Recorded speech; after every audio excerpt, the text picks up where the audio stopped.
I don't want more sales calls in my business. And it's not because I'm scared of selling. I've done hundreds of sales calls over the last 3 years. I just don't want to build a business around having to convince somebody that I've never met that they want to work with me in a 1 hour call. And my revenue, depending on persuading a stranger to trust me in that amount of time, is not what I'm looking to do with my business.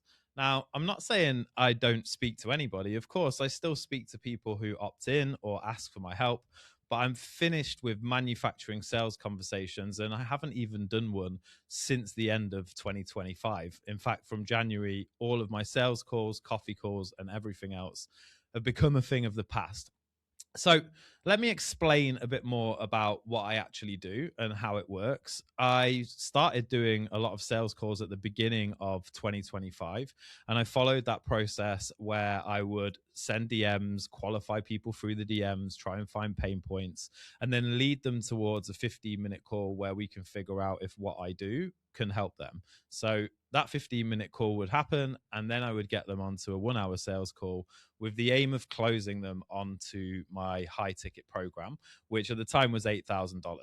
And I did this with great success. Like, I got to six figures last year through contacts that I made solely through LinkedIn. And all of it came through this sales call process. But I found it totally draining, right? I was spending so much time and effort in the DMs, starting conversations. I even start to forget who I'd spoken to, what we'd discussed already. I started trying to use AI to help me. I brought in some appointment setters, which again really made me feel like my brand was becoming super spammy and not something that I wanted to follow through with anymore. And it also took me so much time. Like, I spent so much time in calls, people not showing up, people coming along, and then me feeling like they weren't really interested in what I was doing or whatever else. I'm not saying I stopped doing outreach either. I still use outreach today. I've just changed the way that I do it. So instead of turning up and asking them questions and expecting them to give me their time and their energy, I offer them a tool that I built with an AI agent that offers them some value. And if they decide to take that tool, then I get their email address, they join my newsletter, and then they get my welcome sequence, which tells them a bit more about who I am. And if they want to opt out and they want to unsubscribe, then they can. I'm very open in my first email that I'm not a charity. I'm going to make you offers. I am going to share you insight. But if you want to join my newsletter and learn what I'm about and get to know me a bit better, then you can. And the beauty of that is just that it means I'm getting people that are getting a chance to know me over time rather than just all of these sales calls. And it compounds because it's not feast and famine. It's not like dependent on how many conversations I'm pushing through, what kind of mood I'm in, all of that other stuff that affects DMs, sales calls, and everything else. And then outside of that, I share more tools. I do free masterclasses every 2 weeks. And then I have my paid products right down from super low effort. People can just opt in for a very small amount, right the way up to my higher ticket programs and everything else. My outreach still starts the relationship, and I still send 25 messages a day. It just doesn't demand that they need to get on a call with me as a form of payment before the relationship can start. Now, the reason that I moved away from this is a lot of sales systems are designed to create an urgency before that relationship has even started. So it's getting people onto that phone call, getting them to feel like they need to make a decision right there and then.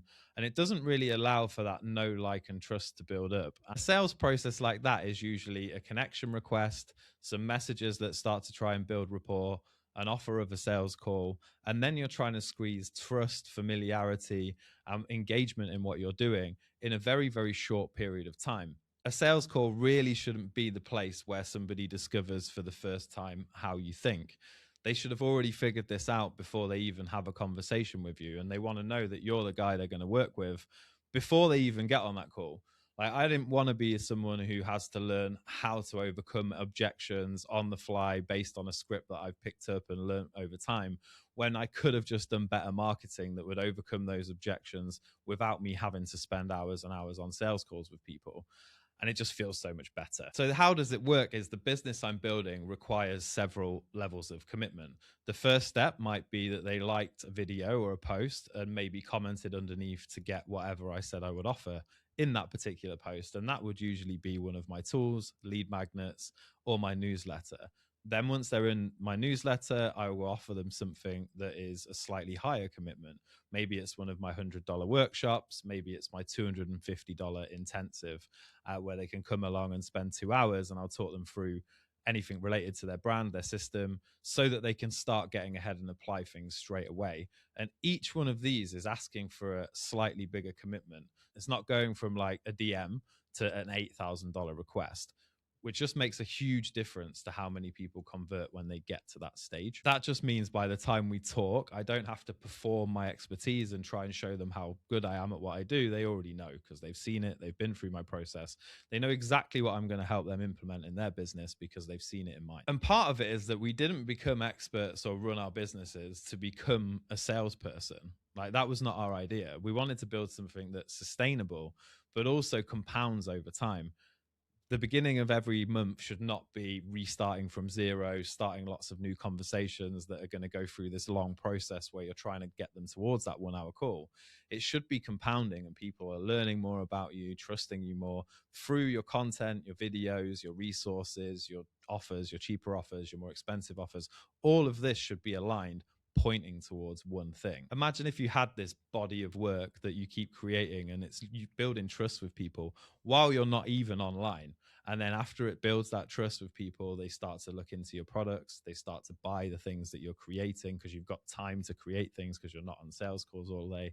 And then eventually they become your clients that are paying you bigger amounts, like a couple of $1,000s initially for whatever amount of time, whatever your offer is, right? I'm also not saying that I'm trying to remove human conversation and connection from businesses at all, right? It's not about never having a conversation with somebody. It's about allowing those conversations to happen naturally. It also means you don't need everything to be super polished. You can record videos on the fly. You can do all of these things, but they're pointing towards that end goal. If you want to find out more about how I'm doing this and how that process is working, then join my newsletter. There's a link in the comments. It tells you everything there when you go through my welcome sequence. You can, of course, unsubscribe if you're not interested. But I hope this has just inspired you to realize you don't have to do sales calls and all of these networking calls and coffee calls to be able to build a successful business. You can go out and do the thing that you meant to do, which is be the expert, and naturally build a body of work that works for you even when you're not on calls.